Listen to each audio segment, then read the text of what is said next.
Hello everyone, I'm Dr. Stock and this video is for entertainment purposes only. Today I'm talking about what the heck is going on with crypto. Things seem to be sort of alright for a little while, even into yesterday's trading market for crypto. And then today, take a look at the stock market. The futures are red. Take a look at the crypto market, and well, there's a whole lot of red there too. As a matter of fact, the whole crypto market's down like I think about 7% or so, putting us down under that $2 trillion market cap, which doesn't really seem good for anybody. What in the world is going on? That's exactly what we're going to talk about in this video. I think that there's a really important but simple answer to this, so we're going to take a look at that. So if you just stick around, we'll get ready to rock.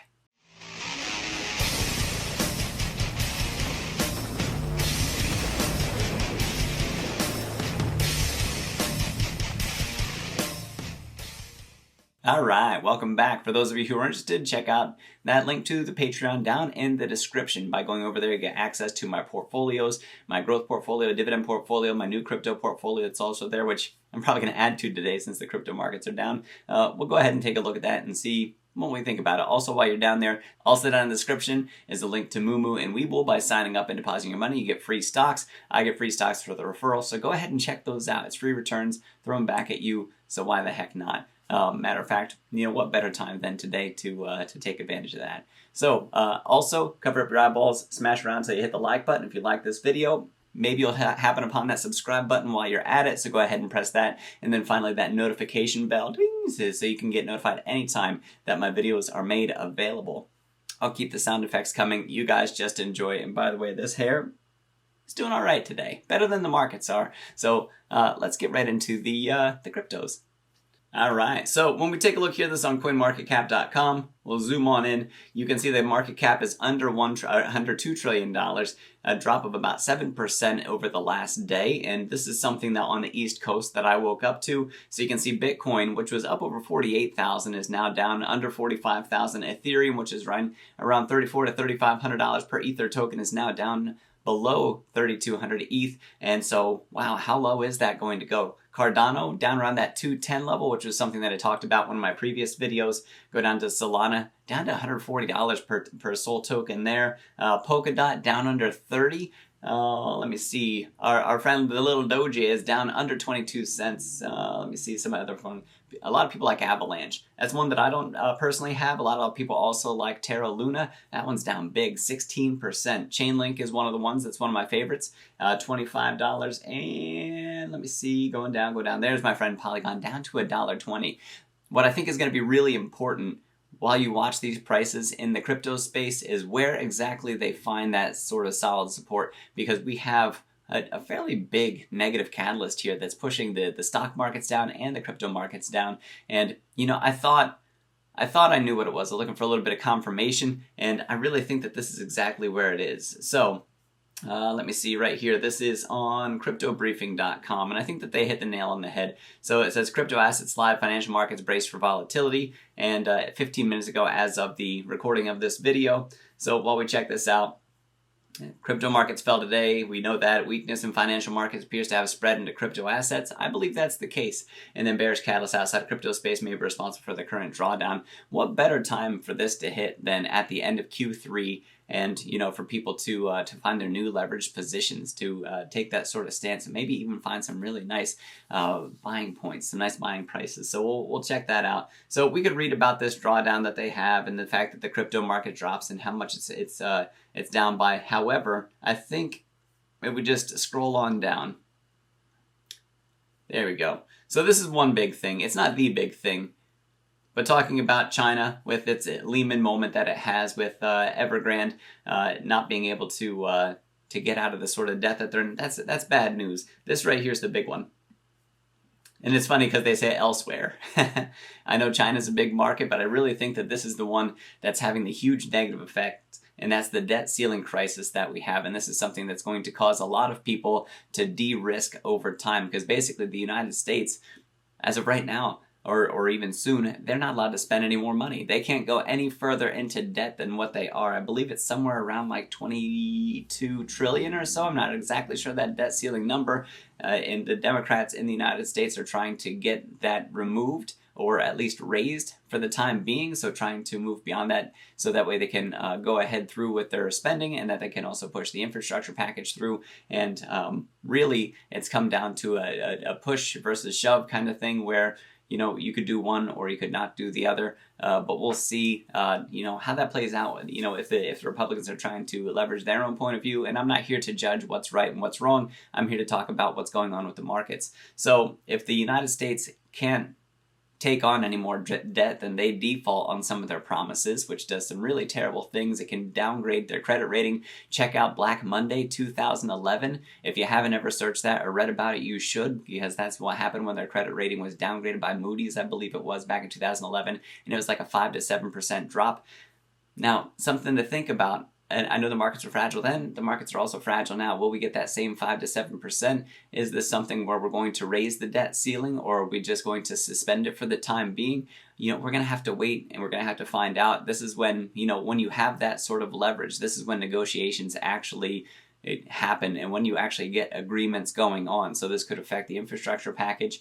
We could see what goes on with the debt ceiling in the meantime. I think overall it's going to be resolved between now and the middle of October, and hopefully it's sooner than then. Hopefully it's like within the next week would be a good time to look at that. In the meantime, I think it's going to continue to rock the financial markets.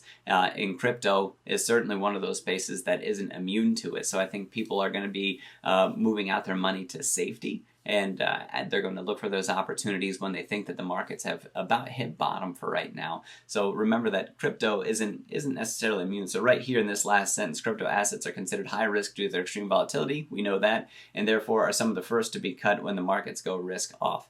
So I really think that this sell-off that we have is temporary, and then what we're going to see is that things settle for the United States. With that whole debt ceiling thing, and as long as we come through that relatively unscathed, the financial markets should be all right, and should be a nice, really strong Q4, especially if that infrastructure package does go through, because that's a lot of money that goes out to people and out to businesses, and that's something that can be really good for the economy, at least in the short term going forward. But we're gonna have to see like corporate tax rates, how that gets affected, among the other things that are in that bill. There's just, it's tricky, it's tangled, and we're just going to have to watch. But I can tell you for sure that the markets do not like drama, and I think we're seeing evidence right here about how much the markets dislike drama, even in the crypto space. We're going to watch and see how that plays out. So Bitcoin, I don't think this ends the bull run. I think this is another one of those volatile moments where we get prices shoved down. As a matter of fact, I've already started dollar cost averaging, and I did that just not too long ago, a few minutes ago, before I started recording this video. And when I'm done recording this video and I get it chopped up, I'll put those alerts out into my Discord over there. That is through my Patreon. That link again is down in the description. But taking advantage of some of these price dips that we see, keep in mind that Cathie Wood has just recently mentioned a 60-40 split between Bitcoin and Ethereum for holdings, for businesses, for institutions. And so this could be really good. I mean, it was already good for Bitcoin. We knew about Cathie Wood and Bitcoin, but bringing on Ethereum into the game, this is also going to be very good for Ethereum as well. We have Lark Davis coming out and putting a price tag at $10,000 for ETH very soon. That's more aggressive. I think if you take mine, I say end of 2020 5,000, his end of 2021 10,000, and we'll call it a weighted average, because I think his word and his analyses carry a little bit more weight than mine do. That could put us up closer to that $10,000 mark. I'm going to stick with 5,000 because I like to be conservatively right, because I'd rather not bank on 10,000 and watch it only hit 5. For me, I'd rather bank on 5, and if it hits 10, that's amazing. That's incredible. So you'll typically get more conservative estimates from me for that. So Ethereum, I said we could see a pullback down to $2,900 per Ether token. And if we hit that, I think that we're going to find really strong support, and we're going to have a really good bounce from that point in time. So we'll see if we can squeak out another $200 drop out of this. If it stops around 3,100, that's also a good area of support for us. So if it does drop further, I think it's another $200. If it does hold here, I'm not surprised that it holds here. So if we see it under that $3,000 mark, though, that's going to be, for some people like me, it'd be an incredible buy signal. And I think you might also get a little bit of panic selling in there as well. But I'd be surprised to watch it go below 2,900. And, we'd have to have some really bad news in order for that to happen. Cardano, I said around 210 all the way down to about $2. So we'll see if we hit that $2 mark on Cardano going from here.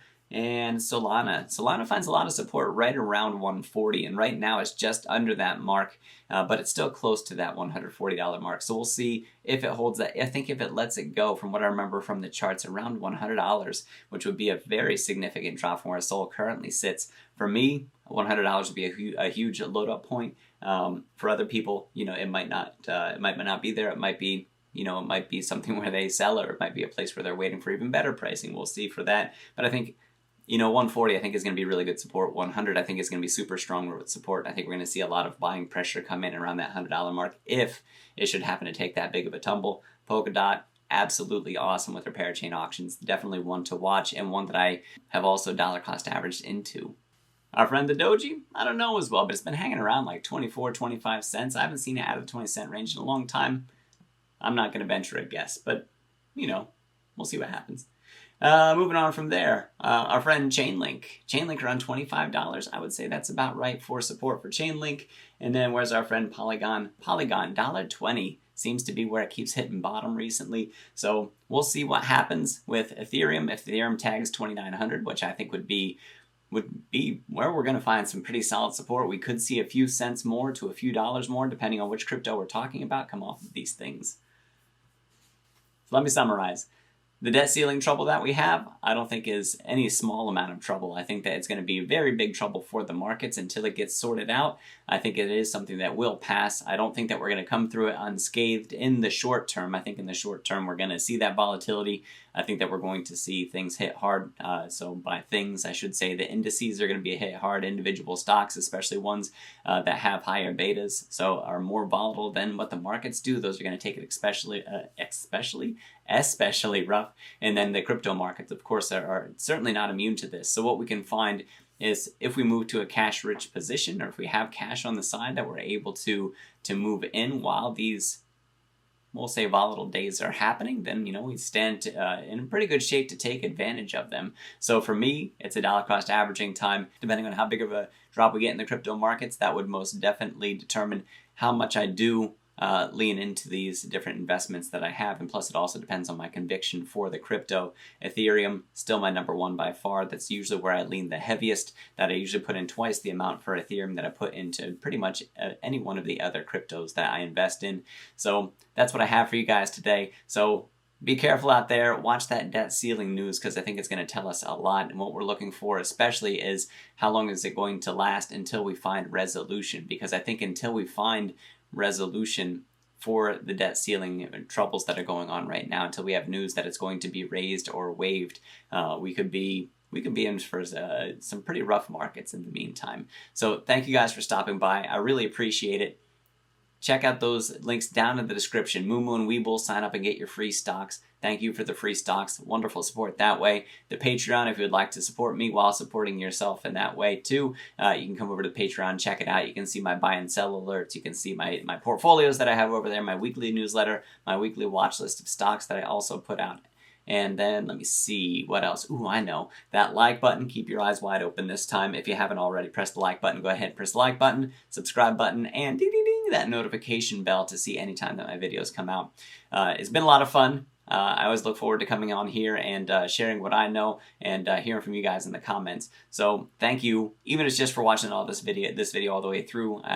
Sincerely, thank you for the support. Next thing I need to do is I need to slow down and I need to enunciate more. I'm Dr. Stock. Thanks for rocking with me. Now go get that money.